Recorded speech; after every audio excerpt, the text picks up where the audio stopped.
방송에서 제공하는 투자 정보는 투자 판단에 대한 조언입니다. 방송에서 제공하는 주식의 가치, 가격 상승 및 가격 하락에 대해서는 방송사에서 보장하지 않습니다.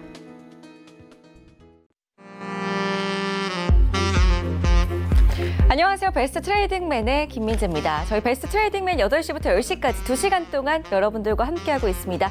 저희 베스트 트레이딩맨에서는요, 성공 투자를 위해서 샘플러스 전문위원분들께서 우리 투자자분들 위해서 격에 다른 주식 정보들만을 매일매일 전달해드리고 있습니다. 투자의 노하우를 알려드리는 강의부터 종목 추천, 그리고 종목 상담 시간까지 누려보실 수가 있으니까요. 오늘도 2시간 함께하시면서 여러분의 계좌가 붉게 물드는 그날이 오기를 저희가 기원을 하도록 하겠습니다.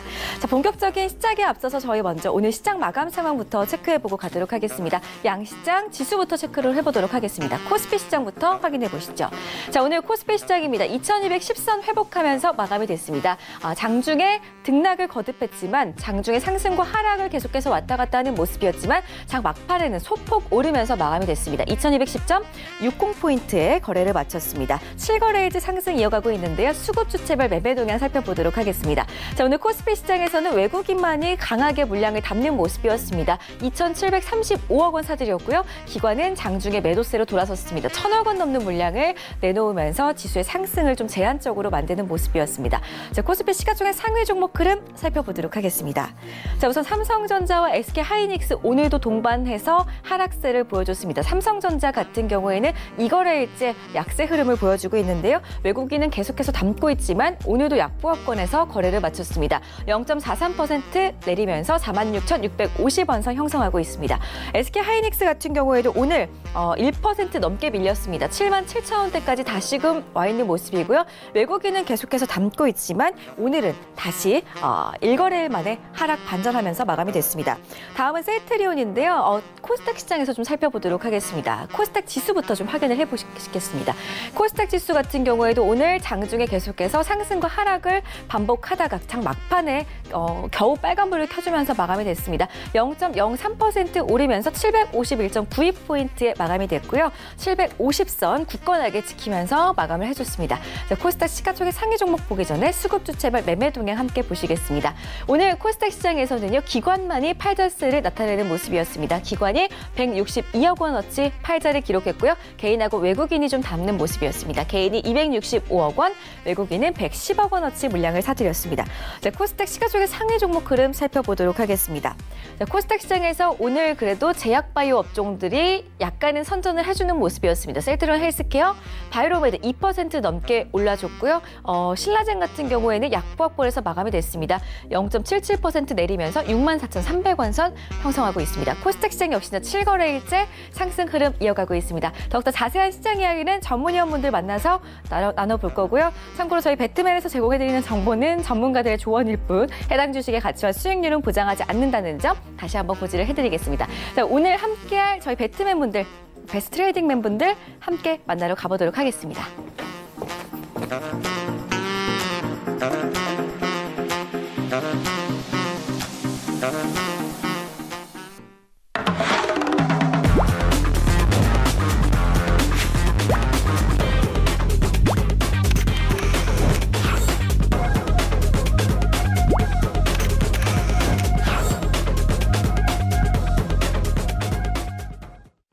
네, 오늘 함께할 전문위원분들부터 좀 소개를 해드리도록 하겠습니다.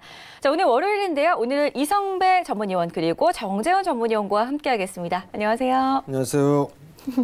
네, 반갑습니다.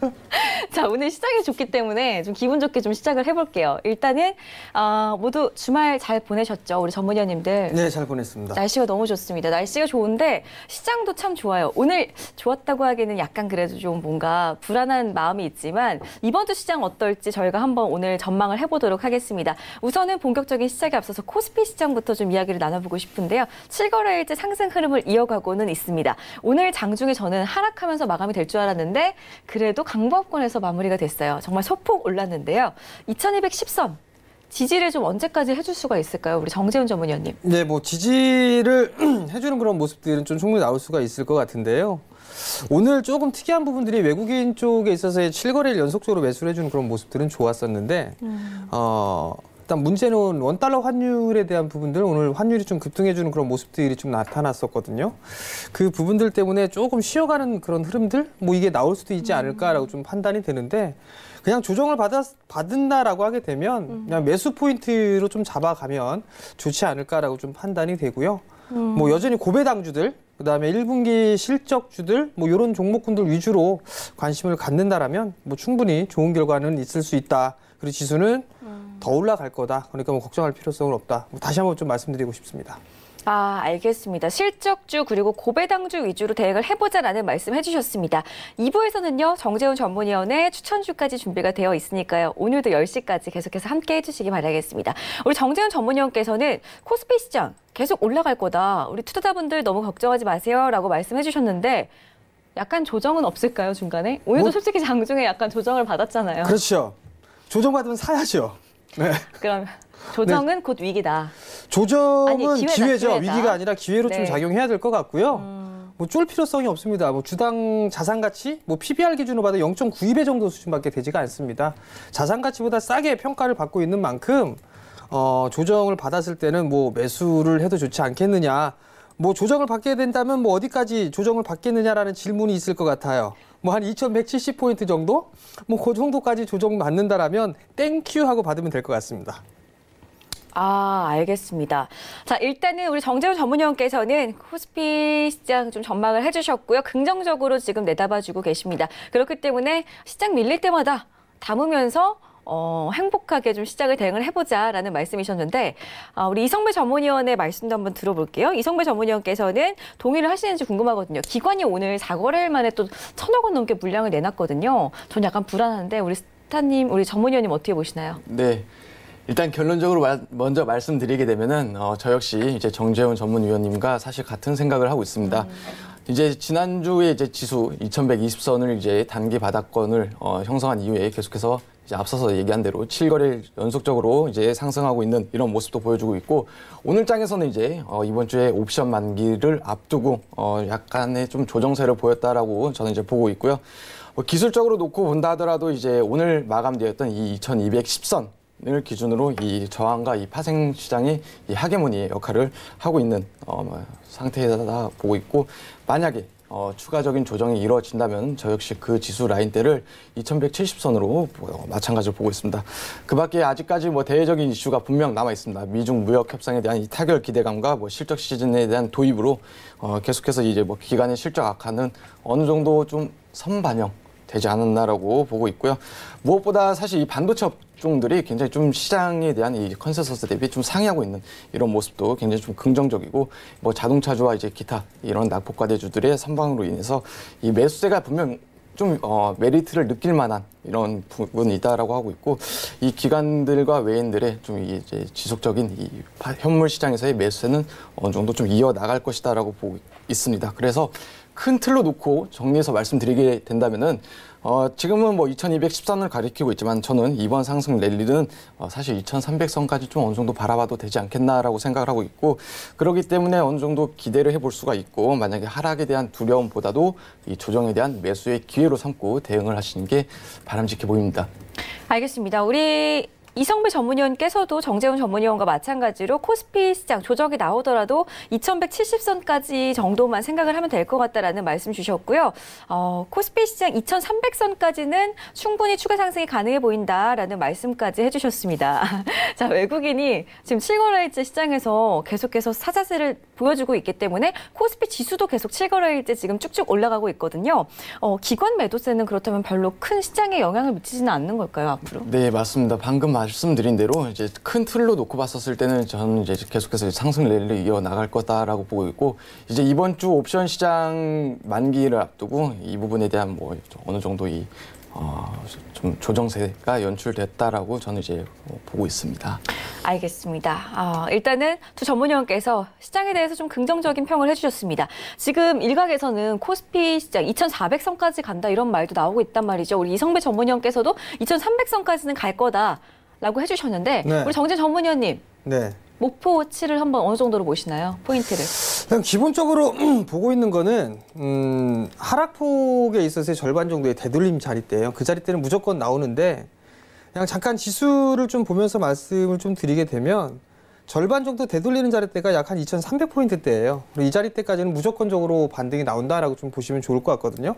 그리고 난 이후에 추가적인 상승이 나오든 아니면 말든 그 부분들이기 때문에 뭐 2,400포인트 언저리까지도 뭐 충분히 상승이 좀 가능하다. 그렇지만은 일단 제가 보고 있는 건 2,300 정도를 안착을 해주는지 여부, 그 부분들을 보면서 좀 대응을 하는 게 좋지 않을까라고 좀 판단을 하고 있습니다. 좋습니다. 2,300선 안전하게 안착하는지 확인하시면서 눌릴 때마다 좀 모아 담는 전략으로 시장을 대응해 나가시면 좋을 것 같습니다. 두 분의 시장에 대한 의견 함께 나눠봤고요. 저희 방송 보시면서 궁금하신 내용들 혹은 또 2부의 종목 상담 준비가 되어 있으니까요. 미리 종목 접수하고 싶으신 분들은요. 02-3153-2611번, 2612번, 샵 4989번 문자 주시면 되겠고요. 카카오톡으로도 간편하게 종목 신청 남기실 수가 있습니다. 카카오톡 오픈 채팅방 검색창에 샘플러스 이성배, 샘플러스 정재훈 이렇게 원하시는 우리 투자자분들께서 원하시는 전문위원분들을 선택해가지고 방에 입장을 하실 수가 있으니까요.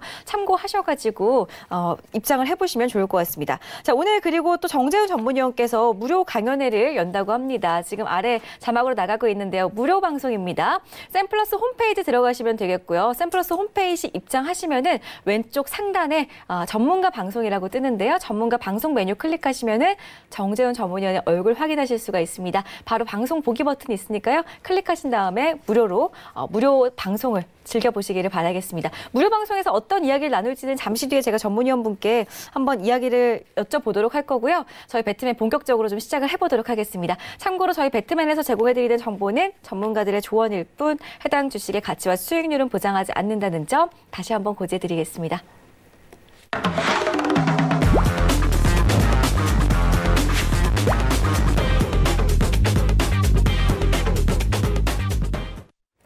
네, 자 오늘 첫 번째 코너 시작을 해보도록 하겠습니다. 트레이드맨 이슈 앤 전략 시간인데요. 시장 이슈를 두 전문위원분들과 함께 더욱더 자세하게 다뤄보도록 하겠습니다. 먼저 이슈부터 화면으로 함께 체크해 볼게요. 자, 오늘의 이슈부터 보겠습니다. 첫 번째 이슈입니다. 1분기 어닝 시즌 개막이 됐습니다. 실적 개선주 혹은 내수주에 주목을 해봐야 되는지 두 분과 이야기 나눠볼 거고요. 두 번째 이슈, 외국인들이 IT 업종 계속해서 담고 있습니다. 순매수 랠리가 이어지고 있는데 IT주들 전망 그리고 관심 가져볼 만한 종목 따로 좀 개별적으로 어떤 종목 있는지 두 분과 이야기 나눠보겠습니다. 마지막 이슈죠.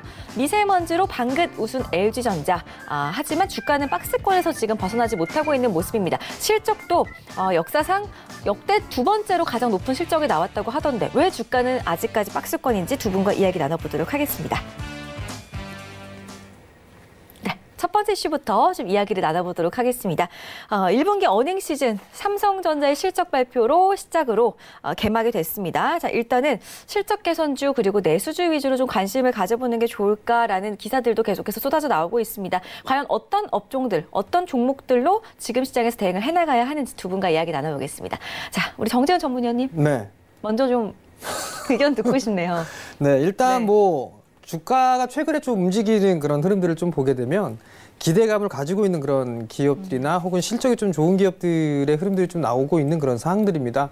결국은 내수 섹터 같은 경우는 뭐 섬유 의복 관련주들이 좀 주가가 상당히 좀 강한 그런 모습들이 좀 나타나고 있다라는 점. 그리고 금일 같은 경우 뭐 화장품 섹터도 좀 나름대로 좀 괜찮았었는데 일단 뭐 중국 쪽에서도 영향을 좀 받는 그런 부분들이 아닌가라고 좀 판단이 되는데 섬유 의복 쪽 같은 경우는 뭐 추가적인 상승이 좀 가능하지 않을까라고 좀 판단이 되거든요. 그렇기 때문에 조정 시에는 좀 관심 있게 보는 전략이 좀 필요하지 않을까라고 좀 판단이 되고요. 사실 제 개인적으로는 내수 섹터보다는 IT 쪽을 좀 여전히 좀 관심 있게 보고 있습니다. IT 부품주들의 실적이 1분기 때 좀 상당히 좋을 수 있다라고 좀 말씀을 드리고 싶은데 갤럭시 S10 그리고 폴더블 폰의 기대감이 좀 형성이 될 수 있다라고 보셔야 될 것 같거든요. IT 부품주라면은 좀 상당히 많아요. 휴대폰에 대한 판매 대수가 4,000대를 좀 넘어설 것이다라는 그런 전망이 있죠. 갤럭시 S10 같은 경우는. 근데 중저가 스마트폰도 상당히 좀 잘 팔리고 있는 그런 상황들이고 특히나 중국 쪽에서 약진을 좀 해주고 있는 그런 모습들이거든요. 근데 판매 대수는 그렇게 크게 차이가 나진 않는데 카메라 모듈 쪽에 있는 그런 기업들 같은 경우는 상당히 좀 좋은 실적의 흐름들이 나타나지 않을까. 그것 때문에 뭐 파트론이라든가 파워로직스, MC넥스 이런 기업들, 코렌 이런 기업들이 상당히 좀 강한 그런 모습들이 나오고 있거든요. 근데 아마도 제 예상인데 4분기 때 작년 4분기 때 실적이 좋았고 1분기 때 실적까지 무조건 좋을 거예요. 근데 이제 문제는 2분기 때인데 지금 휴대폰에 대한 판매 대수가 좀 잘 나가고 있다 이런 얘기들이 나오는 걸로 봤을 때에는 2분기 실적까지도 좀 괜찮지 않을까라고 좀 판단이 되거든요. 예상치를 좀 상회해주는 그런 모습들이 나오게 된다라면 오히려 더 좋지 않을까. 그러면 카메라 모듈 쪽에 있는 그런 부품주들 이런 기업들 같은 경우는 좀 충분히 볼 수 있지 않을까라고 좀 판단이 되니까요. 조정 시에는 매수 관점으로 보셔도 좋을 것 같고 마지막으로 이제 중국 관련 수혜주로 좀 볼 수가 있을 것 같습니다. 뭐 여행주보다는 오히려 화장품이나 뭐 면세점 관련주들 뭐 이런 부분들이 오히려 좀 더 좋지 않을까라고 좀 판단이 되는 상황이니까 면세점에 관련돼 있는 그런 중국 관련 수혜주 이런 쪽으로 좀 풀을 구분을 해가지고 보시면 상당히 좀 괜찮을 것 같습니다. 알겠습니다. 지금 일단 1분기 어닝 시즌 시작이 됐습니다. 내수주보다는 그래도 IT 쪽을 조금 더 선호하신다라는 정재훈 전문위원의 의견 함께 하셨는데요. IT 쪽 부품주까지도 좀 관심을 가지자라는 의견 주셨고요. 파트론, 파워로직스, MC넥스, 코렌 4가지 종목을 그래도 또 언급을 해주셨는데 이 중에서 눌림씨 말고요. 바로 내일장 접근해볼 만한 종목 혹시 없을까요? 없습니다. 너무 많이 올라서 일단 조정을 기다려야 되겠죠. 네. 알겠습니다. 일단은 조정 시 접근을 하자라는 의견까지 전략으로 잘 참고를 해주시면 좋겠습니다. 거기다가 하나 더 추가해서 중국 수혜주를 좀 눈여겨보자라는 말씀 해주셨습니다. 면세점이나 화장품 쪽 보자라는 말씀 해주셨는데 화장품 쪽 같은 경우에는 제가 보니까요. 호텔신라 면세점도 마찬가지고 아모레퍼시픽도 그렇고 네. 막 크게 상승은 나오지 않는 것 같거든요. 계속 올라가다가 또 조정받고 이런 모습인데 장기적으로 봐야 되나요? 그냥 단기적으로 봐야 되지 않을까 싶습니다. 단기적으로 네. 화장품도 그럼 눌림시 담아야 되나요? 일단 뭐 어닝 시즌을 좀 대비한 그런 부분들이 있으니까 일단 조정 시에는 좀 매수 관점으로 봐도 좋을 것 같은데 이게 시세가 계속 연속적으로 좀 되거나 할 것 같지는 않거든요. 제가 봤을 땐 추세를 타고 가는 흐름들이 좀 나올 수가 있는 그런 기업들 같은 경우는 나름대로 중국 시장에 있어서의 진출을 해서 꾸준하게 좀 수익이 나거나 할 부분들이 있어야 될 것 같은데 아직까지 이게 그 사드에 대한 영향? 아직 다 풀어주는 그런 모습들은 아닌 것 같아요. 그렇기 때문에 모든 기업들이 다 움직이는 그런 부분들보다도 중국 쪽에 좀 특혜를 뭐 집중을 하고 있는 그런 기업들, 그런 기업들이 좀 더 낫지 않을까라고 좀 판단이 되고요. 뭐 OEM이나 ODM 업체들, 뭐 그런 부분들을 보게 되면 아모레퍼시픽보다는 뭐 한국콜마가 좀 더 낫지 않을까, 뭐 그렇게 좀 생각을 하고 있습니다. 알겠습니다. 아모레퍼시픽을 아마 담고 계신 분들이 더 많으실 것 같은데 우리 정재훈 전문위원께서는 한국콜마를 조금 더 관심 있게 보자라는 의견 함께 하셨습니다. 화장품주들 좀 대형주 쪽으로 보는 게 좋을까요? 저는 중소형주 쪽으로 보는 게 더 좋을 것 같습니다. 알겠습니다. 자, OEM, ODM 업체 쪽도 좀 살펴보시면 좋다고 하니까요. 참고 잘 하시기 바라겠고요. 이성배 전문위원 의견도 함께 듣겠습니다. 우리 이성배 전문위원님께서는 1분기 어닝 시즌에 어떤 종목들, 어떤 업종들을 좀 눈여겨보는 게 좋다고 생각을 하시나요? 네, 어닝 시즌이라는 이 키워드에 맞춰서 종목에 대한 좀 접근을 한다라고 하게 되면 이 실적 개선 아무래도 좀 안정적으로 놓고 봤었을 때는 이 대형주가 맞지 않나라고 생각을 하고 있습니다. 그 중에서도 이제 유통주에 좀 관심을 가질 필요가 있겠다라고 생각을 하고 있는데 제가 이제 관심 있게 제시를 해드리고 싶은 종목은 이 신세계와 이마트를 제시해드리고 싶습니다. 이 신세계 같은 경우는 이제 백화점의 이제 안정적인 매출을 계속해서 이어나가고 있고 성장세 역시 굉장히 좋은 흐름을 이어나가고 있습니다. 더군다나 이 면세점 시장 역시 이 수요가 지속적으로 이어나가고 있다라는 점. 굉장히 좀 긍정적으로 보고 있고요. 이마트 역시 마찬가지입니다. 뭐 이마트 트레이더스나 이제 SSG.com 역시 계속해서 이 신규 사업들 역시 자리를 잡아가고 있는 이런 모습이기 때문에 이 두 종목을 놓고 봤었을 때는 굉장히 좀 밸류에이션적으로도 충분히 매력이 있지 않나라고 생각하고 있고요. 이제 앞서서 이제 화장품주에서도 굉장히 좀 많이 말씀을 해주셨는데 저 역시 이제 좀 관심 있게 보는 뭐 중소형 화장품주가 있다라고 하게 되면 이 코스닥 종목 가운데에서도 이 클리오 를 말씀드리고 싶습니다. 국내 이제 매출 증가도 있고요. 더군다나 이제 화장품과 이제 면세점에서의 매출 증가를 좀 긍정적으로 바라보고 있습니다. 이 중저가 화장품들이 굉장히 이제 1세대들이 분명히 있었습니다. 하지만 이 1세대에서 이 중국 시장에서 계속해서 이제 몰락하는 이런 분위기 있어도 굉장히 좀 이런 클리오 같은 경우는 계속해서 뭐 인지도도 개선되고 있고 이 오프라인 매장도 철수하게 되면서 나름의 구조조정 통해서 이제 1분기뿐만이 아닌 이제 2분기까지도 어느 정도 이 실적 개선에 대한 이 전망은 긍정적으로 바라보고 있습니다. 근데 이제 큰 틀로 놓고 봤었을 때 이 어닝 시즌이라는 이 키워드도 좋지만은 더 나아가서는 앞서서도 간략하게 말씀드린 이 한미 정상회담이 있고요. 뭐 브렉시트 이슈, 더군다나 이제 이번 주에 옵션 만기일까지 놓고 봤었을 때는 이 어닝 시즌에 대한 기대감만 놓고 우리가 뭐 종목을 바라봐도 될까라는 의구심은 한 번 정도는 가져볼 필요가 있는 것 같습니다. 알겠습니다. 지금 좀 차트를 봤더니요. 신세계 그리고 클리오 같은 경우에는 이미 약간은 추세가 나온 상태인 것 같은데 그나마 이마트가 약간 좀 바닥으로 보여지거든요. 네, 맞습니다. 네, 그러면은 이마트는 아직은 상승 쪽으로 좀 고개를 들고 있지는 않는 것 같은데 지금 사서 그러면은 한참 좀 기다리는 게 좋을까요? 네, 이제 제가 언급한 종목이 이제 방금 얘기해 주신 대로 뭐 신세계, 이마트, 클리오 이렇게 있습니다. 이 중에서 뭐 당장이라도 좀 접근이 가능한 종목이 있다라고 하게 되면은 방금 이제 김민재 앵커님께서 말씀해 주신 저도 똑같이 이제 이마트를 긍정적으로 바라보고 있고요. 이제 조정의 폭도 굉장히 좀 어느 정도 꾸준하게 뭐 쉬어가는 흐름도 뭐 급락이 아닌 안정적인 흐름이 나왔고 바닥을 어느 정도 좀 굉장히 긴 시간 2달여 이상 다진 모습도 확인되고 있습니다. 최근 들어서 앞서서 얘기한 이런 이마트에 대한 이 실적 개선에 대한 기대감이 오늘 장에서도 이 주가에 반영되지 않았나라고 보고 있습니다. 알겠습니다. 정말 바닥을 열심히 다지고 올라가는 예쁜 모양을 그리고 있는데 이마트 좀 참고를 하시면 좋겠습니다. 우리 이성배 전문위원께서는 1분기 어닝 시즌 주목해 볼 만한 종목을 꼽아 오셨는데 신세계, 이마트 그리고 화장품주 그중에서도 중소형주 쪽으로 두 분 다 입을 모아주셨는데 이성배 전문위원이 클리오를 꼽아드렸으니까요. 참고 잘 하셔가지고 관심 종목에 담아보시는 것도 좋겠습니다. 두 번째 이슈로 또 함께 넘어가 보도록 하겠습니다. 외국인들이 IT주들, IT 업종을 계속해서 좀 사들이고 있는 모습입니다. 전망하고 IT주 중에서도 좀 관심을 가져볼 만한 종목은 어떤 것들이 있는지 좀 가려볼 건데요. 우리 정재훈 전문위원께서는 IT주, 저희가 시장 얘기했을 때 IT를 계속해서 좀 살펴보는 게 좋겠다. 앞에 저희가 실적 얘기하면서도 어닝 시즌에서도 IT주를 좀 주목해보는 게 좋겠다라는 말씀을 해주셨습니다. 네. 자, 그렇다면은 지금 IT주에 대한 전망 조금 더 자세히 짚어주시고요. 관심 가져볼 만한 종목 있잖아요. 네.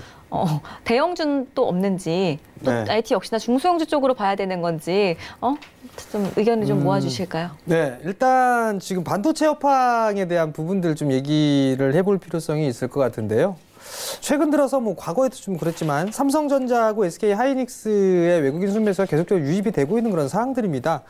반도체 이 업황 자체가 하반기에 좀 돌아설 것이다라는 그런 기대감이 있는 그런 상황들인데 또 반대 극부적인 부분들을 보게 되면 하반기 때도 계속적으로 나빠질 것이다라는 의견도 있는 그런 상황들이에요. 재고가 계속적으로 늘어나고 있는 그런 부분들이 있다라는 그런 얘기들을 좀 하고 있는 그런 상황들이거든요. 근데 저는 개인적으로 뭐 하반기 정도 때에서는 슬슬 돌아서지 않을까라고 좀 판단이 되는데요.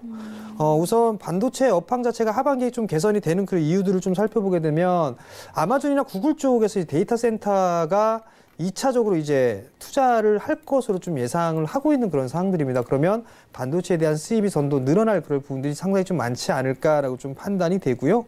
그렇게 된다라면 결국에는 이 IT 쪽 섹터, 반도체 쪽보다도 반도체는 그 틀을 가지고 난 이후에 추가적으로 좀 봐야 되지 않을까라고 좀 판단이 되거든요. 네.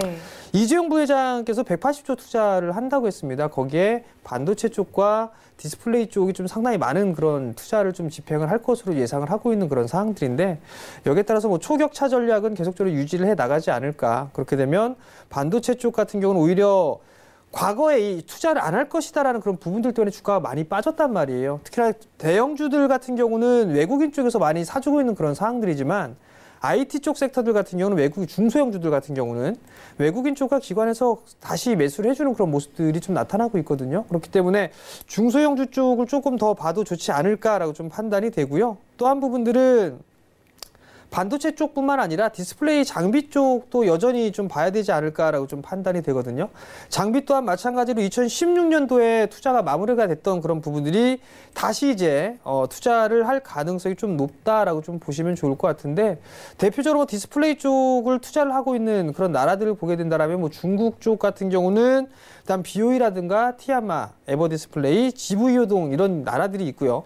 한국 같은 경우 뭐 삼성과 LG가 있죠. 근데 여기서 좀 눈여겨봐야 될 부분들은 LG 쪽보다도 삼성 쪽에 좀 포커스를 많이 맞추고 있고 그 다음에는 중국 쪽에 포커스를 좀 많이 맞추고 있는 그런 상황들이거든요. 근데 이게 투자자분들이 좀 아셔야 될 부분들은 이게 올해 실적이 나오지가 않습니다. 디스플레이 쪽 같은 경우는 올해 실적이 나오지가 않고 내년도부터 실적이 좀 나오기 시작을 할 거예요. 점진적으로 좀 나오는 그런 모습들을 좀 보이게 될 건데 그렇게 된다라면 올해의 상반기 때의 바닥을 쳤던 그런 부분들이 기대감으로 인해서 상승을 한다라는 그런 측면으로 포커스를 좀 맞추시면 좋을 것 같거든요. 그렇기 때문에 좀 긴 관점으로 혹은 투자 마인드로 좀 보게 된다라면 삼성과 LG 쪽, 아니 삼성과 중국 쪽에 납품을 하고 있는 그런 장비주들 같은 경우는 조금 눈여겨봐야 된다라고 좀 말씀을 좀 드리도록 하겠고요. 제가 24일 날 그 탐방을 좀 가는데 장비 쪽, IT 쪽 섹터 3개 기업을 갑니다. 그러면 거기에서 나온 그런 데이터들이나 자료들 같은 경우가 많이 생길 거거든요. 그러면 그 부분들 교육 강의 프로그램 때 좀 더 말씀을 좀 드리도록 하겠습니다. 알겠습니다. IT주들 좀 어느 쪽으로 담아가야 할지 정재훈 전문위원의 의견 함께 하셨는데요. 그렇다면 우리 이성배 전문위원께서는 지금 IT주들에 대해서 좀 긍정적인 의견이신가요? 네, 마찬가지로 뭐 긍정적인 시각을 갖고 있는 것 같습니다. 우리가 이제 지난주를 만약에 이제 돌이켜 본다라고 하게 되면은 뭐 중국 제조 이 PMI 그다음 이제 미국 ISM 이 제조업 지수가 이 예상치를 상회하게 되면서 이제 전반적으로 이제 한 주 동안 투자 심리를 개선시켰던 이런 모습이 확인됐었죠. 그 중에서도 이제 우리가 좀 주목해야 될 부분이 있다라고 하게 되면은 이 중국 매출 비중이 이런 높은 이런 기업과 장비주에 관심을 가져볼 필요가 있겠다라고 생각하는데 실제로 이제 미국 반도체 업종 내에서도 이 중국 매출 비중이 높은 이제 공급사 위주로 주가의 상승이 좀 탄력적인 모습을 보여주고 있습니다. 이 뭐 마이크로칩도 마찬가지고요, NXP도 마찬가지고 이제 램 리서치 마찬가지로 관련 종목들이 이제 상승했듯이 우리 증시 역시 이 중국 매출에 대한 조금 비중이 높은 이런 종목에 대해서 관심을 둬야 되지 않을까라고 생각을 하는데 그런 기업이 있다라고 하게 되면 저는 당연히 이 SK 하이닉스를 말씀드리고 싶습니다. 이 SK 하이닉스 같은 경우는 이제 중국 매출 비중이 이제 39%입니다. 40%가 채 안 되는 이런 부분이고 이제 뭐 중국 지표 개선과 함께 이 상반기 실적 개선 기대감까지 있기 때문에 이 외국인 투자자들의 수급을 충분히 불러일으킬 만한 이런 종목이다라고 보고 있고 이 투자 심리 측 면에서도 분명 SK하이닉스는 이 중국 수혜주가 맞다라고 말씀드릴 수가 있겠습니다. 더 나아가서 말씀드리게 되면 이제 미국 마이크론 테크놀로지가 이제 시장 컨센서스보다 뭐 실적도 이제 상회도 했지만은 이 감산에 대한 이야기를 했습니다. D램하고 이제 낸드 플래시를 대략 한 생산량을 한 5% 정도 이제 줄일 거다라고 얘기했는데, 근데 또 이제 우리 국내에서는 바라보는 게 이제 서버용 D램 수요가 이제 2분기부터 이제 좀 늘어날 것이다라는 이제 전망이 있죠. 그러면은 이런 해석이 가능합니다. 이제 축소된 공급, 그다음 이제 수요 같은 경우는 이제 증가하는 부분을 감안하게 되면 이제 D램에 대한 이 가격도 계속해서 이제 1분기에 바닥을 찍고 이제 수급 개선이 이어 나갈 수가 있겠다라고 굉장히 지금 긍정적으로 보고 있고요. SK하이닉스 같은 경우는 이제 뭐 지금 화면에 차트도 보여주고 있지만은 이 차트의 흐름도 굉장히 좀 나쁘지 않은 흐름이기 때문에 뭐 이 트레이딩 관점에서도 그렇게 부담스럽지 않은 종목이다라고 보고 있습니다. 네, 알겠습니다. 이성배 전문위원께서는 대형주, 그래도 IT 업종 중에서 SK하이닉스를 좀 눈여겨보자라는 말씀을 해주셨습니다. 외국인들의 수급도 계속해서 들어오고 있는 모습이고요. 차트상으로도 참 긍정적이다라는 말씀 해주셨으니까요. 두 분께서 대형주, 중소형주 이렇게 사이좋게 하나하나씩 말씀을 해드렸으니까 참고하셔가지고 잘 대응을 해 나가시기 바라겠습니다. 세 번째 이슈 살펴봐야 될 것 같은데요. LG전자에 대해서 이야기를 좀 나눠보도록 하겠습니다. 미세먼지로 한참 잘 갔던 종목인데요. 실적도 역대 두 번째로 가장 이번에 실적이 잘 나왔다라는 이야기가 있었지만 주가는 아직까지 박스권에서 좀 횡보를 해가고 있는 모습입니다. 예상됐던 실적 상승에 이미 좀 무덤덤한 모습이거든요. 이미 주가에 선반영돼서 그런지 궁금한데 박스권을 뚫을 만한 모멘텀, 미세먼지 이외에 또 다른 뭔가가 있어야 될까요, 전문위원님? 냉정하게 말씀을 드리면요. LG전자는 휴대폰 사업을 하면 안 됩니다. 가전 사업을 했던 게 전부 다 휴대폰을 다 까먹는 그런 구조가 있는 상황인데요. 사실 이게 LG전자가 조금 아쉬운 부분들이 좀 이렇게 뒤처진다? 뭐 이렇게 좀 느리다라고 좀 표현을 해야 될 것 같아요. 가전은 정말 잘 만들어요. 저희 집도 가전은 다 LG전자입니다. LG전자고. 근데 휴대폰은 전부 다 삼성이거든요. 그게 좀 문제가 아닌가라고 좀 판단이 돼요. 그러고 보니까 제 주변에도 그런 거 그렇죠. 같아요. 그러니까 TV라든가 이런 부분도 정말 잘 나왔어요. 근데 이 가전 쪽은 상당히 좀 강한 그런 부분들이 있는데 여기에서 벌어들인 거를 휴대폰으로 다 까먹는 그런 구조가 좀 나오고 있거든요. 근데 지금 한간에 좀 들리는 부분들은 요번에 나온 스마트폰이 좀 잘 판매가 될 것이다라는 그런 기대감이 있는 그런 상황들인데 그래도 삼성을 좀 따라잡지는 좀 못하지 않겠느냐라는 좀 판단이 들거든요. 주가적인 수준을 놓고 봤을 때는 뭐 쌉니다. 사실 LG전자의 주가는 좀 상당히 싸게 평가를 받고 있는 그런 상황들인데 네. 박스권역에서 뭐 진행됐다라고 하기보다는 좀 추가적인 상승 시도는 좀 나올 수 있지 않을까라고 좀 판단이 되거든요. 근데 여기에서 바로 움직일 것 같지는 않고요. 7만 원대 초반까지는 다시 한번 밀려주지 않을까라고 좀 판단이 되거든요. 한 7만 2천 원 정도 대, 이 정도 대에서 뭐 이중바닥형의 모습을 만들고 난 다음에 다시 한번 뭐 8만 원짜리 대를 넘어서는 뭐 그러한 주가 흐름들이 좀 나오지 않을까라고 좀 판단이 되니까 그 부분도 좀 참고를 하시면 좋을 것 같고요.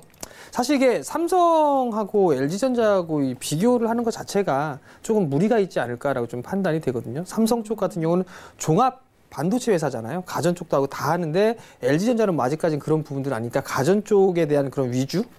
스마트폰 쪽도 마찬가지고 가전 쪽, 전자기기 쪽을 많이 하고 있는 그런 부분들이기 때문에 삼성하고 LG하고의 비교는 조금 무리가 있다라고 좀 보여지지만 어찌됐든 LG전자는 쌉니다. LG전자는 싸기 때문에 추가적인 상승 시도는 좀 충분히 나올 수 있지 않을까라고 좀 판단을 하고 있습니다. 알겠습니다. LG전자 새로 나오는 휴대전화 같은 경우에도 좀 잘 나오는지 지켜보시는 게 좋을 것 같습니다. 매수 관점으로 보고 계신 분들은 일단은 오늘 종가는 76,400원 선에서 마감이 됐는데요. 72,000원 정도까지는 밀림이 나올 수가 있다고 하니까요. 72,000원까지 밀렸을 때 다시 한번 좀 잡아보자라는 의견 참고를 하시기 바라겠습니다. 자, 그렇다면 미세먼지 관련주들 미세먼지 관련주로 인해서 지금 중국에서 또 황사가 또 야단이거든요. 네.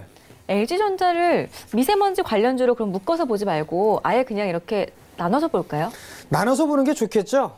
미세먼지가 막 이렇게 막 얘기가 나왔다고 해서 주가는 관련주들은 좀 많이 올랐단 말이에요. 크린앤사이언스들이나 뭐 이런 기업들 상당히 좀 많이 올랐는데 네. LG전자는 올라봤자 뭐 얼마 오르지도 않았거든요. 그리고 개인 투자자분들이 LG전자를 테마주로 생각하시는 분들은 없을 거예요. 그렇기 때문에 같이 묶어서 보시는 것보다는 떨어뜨려서 보시는 게 훨씬 더 낫다. 뭐 그렇게 좀 말씀드리고 싶습니다. 알겠습니다. 그 공기청정기 그런 것 때문에 테마주를 보고 계시는 분들도 있으셨을 거란 말이죠. 하지만 LG전자 미세먼지 관련주로 보지 말고 따로 살펴보자라고 말씀을 해주셨으니까요. 참고하시기를 바라겠습니다. 자, 우리 이성배 전문위원께서는 그렇다면은 LG전자 마찬가지로 미세먼지 테마주를 보면 안 되는 걸까요? 네, 일단은 저 역시 같은 생각을 하고 있고요. 지금 이제 뭐 이슈에 대한 이 문장을 보게 되면은 우리가 이제 뭐 LG전자 같은 경우는 이제 미세먼지에 관련해서 최근에 이 가전 사업 부분에 분명 실적에 보탬이 된 부분은 맞습니다. 하지만은 뭐 미세먼지에도 뭐 LG전자가 박스권이다. 이거는 뭐 사실 당연한 부분인 것 같습니다. 이제 앞에서 뭐 정재영 위원님께서도 말씀해 주셨지만은 이 LG전자 같은 경우는 이제 MC 사업 부분에서의 이 실적이 계속해서 주가의 발목을 잡는 요인이죠. 이제 이번에 이제 1분기만 한다 하더라도 이제 2,200억 원 가량의 이제 적자폭을 예상을 하고 있고요. 그나마 이제 뭐 지난 4분기보다는 좀 더 나은 적자를 하고 있지만은 그런다 하더라도 이 MC 사업본부의 이 부채 규모는 계속해서 늘어나고 있는 이런 추세가 분명 맞습니다. 더군다나 이제 올해를 놓고 봤었을 때 이 MC 사업 부분에 대한 이 실적에 대한 흑자 전환은 아직까지 기대하기는 어려운 이런 상황이다라고 보고 있습니다. 이제 뭐 미세먼지 말씀을 많이 해주셨는데 당연히 사실 이 미세먼지라는 이 키워드만 놓고 봤었을 때는 관련한 종목들이 굉장히 많습니다. 그렇기 때문에 굳이 뭐 LG전자를 미세먼지로 볼 게 아니라 우리가 뭐 충분히 접근할 만한 좋은 종목들이 많이 있고 그나마 이제 미세먼지 분명 뭐 큰 테마는 이제 앞으로도 뭐 계속해서 뭐 아무리 이제 정부 정책에서 뭐 내놓은들 사실 뭐 산업이 계속해서 발전하고 중국에 대한 이제 영향이 이어지기 때문에 큰 사이클로 놓고 봤었을 때는 추가적인 상승 랠리를 이어나갈 수 있어도 제가 보는 이 미세먼지 관련주는 당분간은 좀 피해 가시는 게 나을 것 같습니다. 알겠습니다. 그렇다면 미세먼지랑은 별개로 그냥 LG전자 자체를 두고 봤을 때 전문위원님께서도 지금 가격대가 좀 접근해 볼 만한 가격대라고 생각을 하시나요? 전망도 좀 긍정적이시고요. 네, LG전자에 대해서 이제 앞서서 뭐 다 이제 제가 한 얘기를 요약하게 되면은 이제 올해 이제 MC 사업 부분에 대해서 올 한 해를 놓고 봤었을 때도 계속해서 이제 좀 실적에 대한 이제 흑자 전환을 기대하기 어렵다라고 말씀드렸고 이제 아무리 뭐 그 밖에 이제 다른 사업 부분에서의 실적 전망이 있다더라도, 그러니까는 결론적으로 놓고 말씀을 드린다라고 하게 되면은 우리가 기대할 만한 모멘텀이 약간 좀 부재한 부분인 것 같고, 그로 인해서 주가가 계속해서 굉장히 좀 답답한 모습을 이어나가고 있지 않나라고 생각하고 있습니다. 알겠습니다. 그렇다면 좀 박스권을 돌파할 만한 그런 모멘텀이 좀 나와줘야 될 것 같은데, 일단은 그래도 지금 접근을 해보자라고 생각을 했을 때, 약간 눌렸을 때 접근을 하자라는 정재훈 전문위원의 의견까지 잘 참고를 하셔가지고 LG전자 살펴보시면 좋겠습니다. LG전자 그렇다면 지금 박스권이잖아요. 그러면 지금 접근했을 때 박스권 하단에서 매수 들어가는 건 좀 어떻게 보시나요? 근데 우리가 LG전자를 대할 때는 아무래도 이 시총 상위 종목이다 보니까는 지수에 관련돼서 지수 민감 종목으로 연계해서 놓고 봤었을 때는 이제 앞서서 이제 정전 위원님도 그렇고 저도 그렇고 뭐 지수가 이제 어디까지 올라갈 거다라고 긍정적으로 이제 얘기했었을 때는 우리가 그런 부분에 서로 놓고 봤었을 때 앞으로 시장 상승에 대해서는 뭐 박스 하단 뿐만이 아니고 현 주가에서도 뭐 충분히 메리트가 있는 이런 밸류에이션과 가격대는 분명 맞다라고 생각은 하고 있습니다. 하지만 알겠습니다. 이제 탄력적인 그런 이제 기대감은 조금 거리가 있지 않나라고 보고 있고요. 네, 알겠습니다. 자, 그렇다면 정재훈 전문위원께서는 눌림시 담아보자 하시면서 눌렸을 때 그 가격대도 말씀을 해주셨는데 네. 가격 전략 조금 더 자세하게 좀 세워주시면 좋을 것 같거든요. 만약에 72,000원까지 내려왔을 때 잡으시는 분들은 그럼 어디까지 보는 게 좋을까요? 만약에요, 이게 제 있는 그대로를 좀 말씀을 드리면요, 전 LG전자 안 살 것 같아요. 네, 빠져도 전 안 살 것 같거든요. 왜냐하면 이게 싼 주식이면은 틀림이 없어요. 싼 주식이면은 틀림이 없는데 지금 보게 되면 PBR이 일단 한 배가 안 돼요. 한 배가 안 되는 그런 상황이지만 올해의 2018년도나 2019년도의 실적을 보게 되면 성장을 큰 폭으로 하는 그런 부분들이 없어요. 그러니까 지금 포커스 시장에서 놓고 보게 되면 정말 고배당 가치주들 아니면 성장주인데 냉정히 LG전자는 성장주로 좀 볼 수가 없습니다. 그리고 고배당 가치주라고 볼 수도 없는 그런 상황이거든요. 그냥 말 그대로 싸요.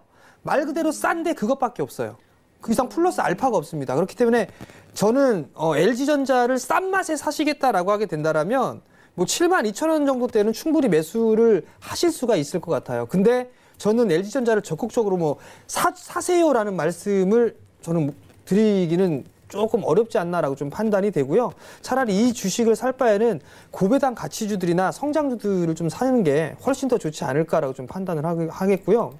다음 주에 고배당주나 이슈들 이런 종목군들을 좀 말씀을 드릴 기회가 좀 있지 않을까 싶습니다. 네. 알겠습니다. 다음 이 시간에는 고배당 관련주 그리고 가치주, 성장주 쪽으로 정재훈 전문위원께서 자꾸만 좀 살펴보시면 좋겠다라는 말씀을 드리고 있으니까요. 그중에서 좀 어떤 종목들 골라보면 좋을지도 이야기를 나눠보도록 하겠습니다. 기대 많이 해주시기 바라겠고요.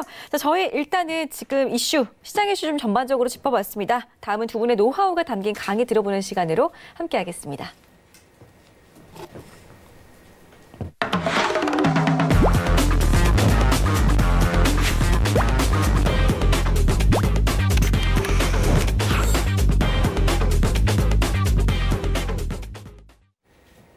네, 첫 번째 강의는 이성배 전문위원께서 준비를 하고 있습니다. 이성배의 조정 마감이라는 강의 주제인데요. 일단은 큰 주제는 이성배의 조정 마감입니다. 그렇다면 조정이 끝난 종목을 저희에게 알려주시는 건가요, 전문위원님? 네, 맞습니다. 이제 제가 이제 출연할 때마다 이런 짧은 이 강의 시간을 통해서 우리가 뭐 현 시장에서 좀 관심 가져볼 만한 이 조정 마감이라는 이제 코너 이름으로 여러분들에게 좀 관심 있게 제시해 드릴 만한 이런 종목을 한번 준비해 봤습니다. 일단은 제 개인적으로도 이런 종목에 대한 접근을 굉장히 좋아합니다. 그러면은 이런 종목을 왜 좋아하는지 일단 이유부터 먼저 말씀드리도록 하겠습니다. 일단 기준은 그렇습니다. 저는 이제 종목에 대한 이 가치를 보고 분명 판단합니다. 그렇기 때문에 뭐 가로에도 나와 있지만은 물론 이 펀더멘탈을 기반으로 하는 이런 종목들을 위주로 보고 있고요. 뭐 PER도 마찬가지죠. 주당 순이익 대비 이제 주가가 좀 저평가된 이런 종목이 있고요. 뭐 PBR 자산 가치 대비 저평가된 이런 종목들을 먼저 기준으로 정한 뒤에 그다음 이제 분명 우리가 차트도 놓고 봐야 됩니다. 왜 매수와 매도 시점을 알기 위해서는 분명 차트의 흐름을 무시할 수는 없다라고 생각하고 있고 이 차트상 역배열 상태에서 좀 오랜 기간 횡보했던 이런 종목들을 굉장히 좀 선호하는 타입이기도 합니다. 그렇게 해서 조금 더 디테일하게 들어간다라고 하게 되면 이제 중기 이평선, 뭐 단기 이평선, 중기 이평선, 이 장기 이평선까지 있지만은 개인적으로 이 중기 이평선과의 이 괴리도를 주시한다라고 생각하시면 되시고요. 다음 장에 예시가 있으니까는 한번 그때 이제 또 한번 이해를 도와드리도록 하겠습니다. 그 중에서도 이제 조정 중인 종목은 이제 일봉상 이제 60선의 수급선의 기울기를 좀 중요하게 본다라고 말씀드릴 수 있겠고요. 그다음 이제 좀 중요한 것 같습니다. 장기 하락 이후에 쌍바닥 이상 좀 저점을 확인했다. 그러니까는 미리 이제 설명하게 되면 주가가 이제 이렇게 빠졌다라고 해서 뭐 이 정도의 반등에 이제 뭐 조정이 마감됐다가 아니고 굉장히 좀 장기 하락 이후에 좀 쌍바닥까지 좀 어느 정도 바닥 테스트를 마친 종목을 좀 선호하는 타입입니다. 그 중에서도 이 거래량 역시 거의 바닥권이면서 횡보하는 모습 이런 종목을 좀 선호하고 이럴 조건이 좀 만족되는 종목 이제 CGV를 이제 예시로 갖고 왔습니다. 이거는 뭐 내일 관심 있게 놓고 보시라는 게 아니고 예시로 말씀드립니다. 그렇게 크게 뭐 주가가 반등한 이런 모습도 아니지만은 CGV 같은 경우는 이제 작년에 굉장히 큰 폭의 조정이 있었습니다. 이제 베트남 시장에서의 상장도 무산됐고 터키에서의 리라와 가치에 대한 리스크도 분명히 있었기 때문에 굉장히 좀 약세를 보였던 종목이었습니다. 하지만 이제 올해 이제 분명 모멘텀이 있죠. 어벤져스4의 뭐 개봉도 있고 뭐 티켓 가격의 인상도 있지만은 분명히 악재는 악재대로 여기서 충분히 이제 반영된 이 하락폭은 연출된 상황에서 앞서서 얘기했던 이 조정의 횡보는 연출이 되고 거래량 역시 굉장히 좀 미비한 상태에서 여러분들이 기억하실지 모르겠지만은 제가 이 중기 이평선이라는 단어를 말씀드렸죠. 이 중기 이평선과 가격이 괴리가 분명 있는 상태에서 이제 쌍바닥 이상의 바닥권을 다지는 이런 바닥권을 다지는 모습 이후에 반등이 이제 시작되는 이런 모습. 그러니까는 어떻게 보면 트레이딩 관점에서는 만약에 제가 이때 들어간들 밀려봐야 바닥이죠. 그렇기 때문에 저는 개인적으로 이런 좀 늦게 간다 하더라도 이런 종목을 좀 좋아한다라고 말씀드릴 수 있겠고 앞으로 여러분들에게 관련한 종목들을 계속해서 소개해드릴 예정입니다. 첫 번째로는 오늘 이제 대략적으로 한 3가지 종목을 준비해봤습니다. AP 시스템입니다. 뭐 종목에 대한 개요를 뭐 간략하게 말씀드리게 되면은 뭐 아몰레드 장비 제조, 뭐 반도체 장비 제조 뭐 관련한 기업이고요. 뭐 중소형 OLED의 필수 레이저 결정화 장비의 글로벌 1위 기업입니다. 시총 대비 뭐 PER이나 PBR 뭐 이제 업종 평균 대비는 그렇게 높지 않는 종목입니다. AP 시스템 같은 경우는 최근 들어서 뭐 그렇게 주가가 앞서서 얘기했던 이런 CGV만큼의 좀 답답한 모습은 아니었습니다. 이제 중국의 투자 확대에 대한 기대감으로 굉장히 큰 상승 랠리도 1, 2월 달에 보여줬지만은 최근 들어서 이제 조정한 이후에 계속해서 이제 재차 2차 상승 랠리를 이어나갈 수 있겠다라고 보여주고 있는데 AP 시스템을 앞서서 본 이제 일봉상으로는 굉장히 좀 1, 2월 달에 많이 올랐기 때문에 이 단기 트레이딩에서 좀 부담스럽지 않나라고 생각해 볼 수가 있겠지만 지금 보고 있는 차트 같은 경우는 이제 주봉상입니다. 큰 그림으로 놓고 봤었을 때는 낙폭은 낙폭대로 연출이 되었고요.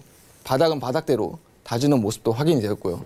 최근 들어서나 이제 계속해서 뭐 저점 대비 그렇게 큰 폭의 상승은 아닌 어떻게 보면 이제 1차 상승 이후에 뭐 2차, 3차 상승 랠리까지 실제로 투자 모멘텀도 굉장히 풍부한 종목이기 때문에 여러분들에게 관심을 한번 가져볼 수 있겠다라고 준비를 해봤습니다. 두 번째 종목은 이제 현대위아입니다. 굉장히 지나치다 싶을 정도로 조정폭이 좀 큰 종목이죠. 뭐 자동차 부품 업체고 뭐 기계 사업 부분도 있습니다. 근데 이제 기계 사업 부분에 대한 이 실적이 굉장히 좀 주가의 발목을 잡았던 이런 부분이 있고, 하지만 이제 뭐 재고 감소와 이제 생산량이 좀 가동률이 정상화될 것이다라는 이제 기대감이 있고, 뭐 시총 대비 PBR도 뭐 그렇게 큰 당연히 좀 저평가입니다. 차트를 놓고 말씀드리게 되면은 현대위아도 뭐 최근 들어서의 뭐 주가가 조금 안정적인 이제 상승을 이어나가고 있다라고 말씀드릴 수 있겠지만은 현대위아는 제가 이제 주봉이 아닌 월봉으로 이제 교환해서 보게 되면은 현대위아는 사실 2014년도부터 지금까지 굉장히 크게 조정을 받은 종목입니다. 최근 들어서의 이 상승폭은 어떻게 보면은 뭐 기술적인 반등으로도 뭐 충분히 어렵지 않게 나올 수 있는 뭐 어떻게 보면 뭐 당연한 결과였다라고 보여지고 있고, 계속해서 현대위아는 아직도 이 주가의 위치는 이 실적이나 시총, 그다음 업황 대비 대바닥권이기 때문에 여러분들에게 한번 소개를 해드릴 수가 있을 것 같습니다. 그다음에 이제 마지막으로 이제 소개해드릴 종목입니다. 이제 롯데관광개발이고요. 오늘 장에서 이제 뭐 여행 관련주로 엮이게 되면서 굉장히 큰 폭의 상승을 보였던 이런 종목입니다. 롯데관광개발 같은 경우는 이제 이렇게 접근을 하셔도 될 것 같아요. 만약에 오늘 이게 뭐 앞서서 얘기한 뭐 조정폭이 컸다, 조정 마감이 아닌 오늘 테마로 엮이게 되면서 종목이 좀 굉장히 좀 탄력적인 눈에 띄는 모습을 보였다라고 하게 되면 제가 앞서서 얘기했던 이 수급선, 61선은 저는 이 중기 이평선과의 괴리를 굉장히 중요하다라고 말씀을 드렸습니다. 그리고 그 기울기 역시 굉장히 좀 중요하게 놓고 보는 타입이기도 한데 지금 놓고 봤었을 때 이 괴리율은 어느 정도 간격이 분명 벌어져 있습니다. 그렇기 때문에 이게 상승으로가 아닌 어느 정도 바닥권에서 이렇게 올라가는 모습이기 때문에 어떻게 보면 그렇게 어렵지 않게 좀 자신 있게 접근할 수가 있기도 하고 또 하나 이제 투자 포인트로 놓고 봤었을 때는 이제 지지력도 굉장히 강하게 형성하는 모습도 보여주고 있죠. 이제 12,000 중반대에서 또 한 번의 지지력을 행사하고 있기 때문에 우리가 이 롯데관광개발은 그렇게 큰 뭐 우리가 확인할 수 있는 뭐 투자 모멘텀이 없다 하더라도 이런 테마로 엮여서 주가가 굉장히 좀 수급이 잘 붙는다 했었을 때 당연히 뭐 이렇게 부담 없이 접근을 할 수 있겠다라고 말씀드릴 수가 있겠습니다. 그렇기 때문에 우리가 이제 뭐 중기적인 시각으로 놓고 뭐 이제 조정 마감이 된 종목 어떻게 보면은 시간이 조금 걸릴 수 있습니다. 상승 랠리에 있는 이런 상승 랠리 과정에 있는 종목들을 선별해서 접근을 하는 게 아니라 오히려 이제 가격이 이제 하단에 있을 때 이제 상승을 바라보고 접근하는 종목이기 때문에 어떻게 보면은 이제 리스크 차원에서는 훨씬 더 안정적이고 우리가 기대할 수 있는 이 상승률도 굉장히 높기 때문에 시간이 저는 조금 더 걸린다 하더라도 또 주식은 이 정도로 접근하는 게 맞다라는 생각을 하고 있기 때문에 저는 굉장히 조정이 마감된 이런 종목들을 좋아하고 있고 앞으로 여러분들에게 지속적으로 이 조정 마감이란 코너로 매일 어느 정도 몇 가지 종목들을 소개해 드릴 예정입니다. 네, 좋습니다. 자, 이성배 전문위원과 함께 지금 이성배의 조정 마감이라는 시간 함께 하고 계십니다. 조정이 마감된 종목 우리 시청자분들께 소개를 해드렸어요. 현대위아라든지 AP시스템이라든지 뭐 롯데관광개발 이성배 스타께서 이성배 전문위원께서 꼽아주셨는데 조정이 끝난 걸 저희가 차트로 확인을 해봤잖아요, 전문위원님. 그렇다면은 좀 더 접근에 대해서 자세한 가격 전략을 세워주시면 좋을 것 같은데 한 종목 한 종목 저희가 한번 가격 전략을 세워보는 거 어떨까요? 간단하게. 네, 지금 이제 사실 앞서서 얘기했지만은 지금 오늘 장에서 오늘이 장 끝나고 준비했던 이런 종목들은 어떻게 보면은 제가 가격 전략은 따로 준비하지 않았지만 여러분들이 현재 시점에서도 그렇게 크게 접근하셔도 부담 없는 가격대 위치에 있다라고 보고 있기 때문에 뭐 여러분들이 뭐 그렇게 걱정이 되신다라고 하게 되면 뭐 분할 매수 관점으로도 좋겠지만은 네, 지금 이제 가격대는 뭐 대바닥 혹은 단기 바닥권을 형성한 이후에 가격대가 반등하고 있는 모습이기 때문에 그렇게 큰 뭐 우리가 뭐 얼마보다도 지금 이제 주가가 이제 매수의 기회에 있는 이런 종목들이다라고 생각하시면 좋을 것 같습니다. 알겠습니다. 지금 바로 매수해도 이상하지 않을 만한 그런 종목들, 조정이 막 끝난 종목들, 이미 많이 빠져있는 종목들 소개를 좀 해드렸습니다. 당장의 시세를 기대하기보다는 그래도 약간은 조금은 시간을 가지시고 지켜보시면 좋을 것 같습니다. CJCGV, 현대위아, 그리고 AP시스템과 롯데관광개발까지 잘 참고를 하시면 좋겠습니다. 4가지 종목 이제 조정은 끝났다고 하니까요. 관심 종목에 담아두시고 잘 지켜보시기 바라겠고요. 저희 1부에서 일단은 두 분과 함께 시장 이야기 그리고 조그만 미니 강의 함께 해봤습니다. 정재훈 전문위원의 강의는 2부에서 계속 이어지고요. 일단 정재훈 전문위원께서 오늘 저희 방송 끝나고 나서 또 무료 방송이 있다고 해서 저희가 좀 안내해 드리도록 하겠습니다. 무료 공개 방송이고요. 저희 방송은 10시에 마치지만 10시 30분부터 저희 샘플러스 홈페이지 접속하시면은 왼쪽 상단에 전문가 방송이라는 배너가 있습니다. 전문가 방송 메뉴 클릭하시면은 바로 정재훈 전문위원의 얼굴 확인하실 수가 있을 텐데요. 클릭하시면은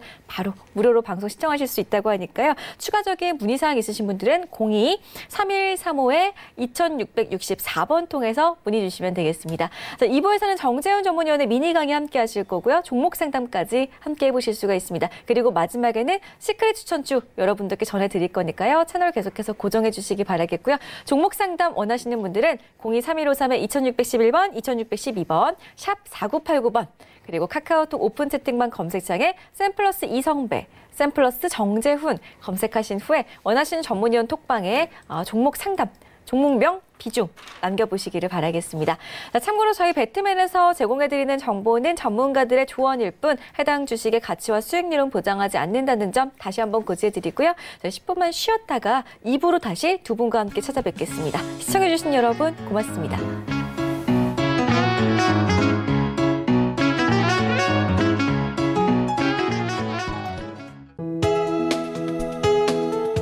방송에서 제공하는 투자 정보는 투자 판단에 대한 조언입니다. 방송에서 제공하는 주식의 가치, 가격 상승 및 가격 하락에 대해서는 방송사에서 보장하지 않습니다.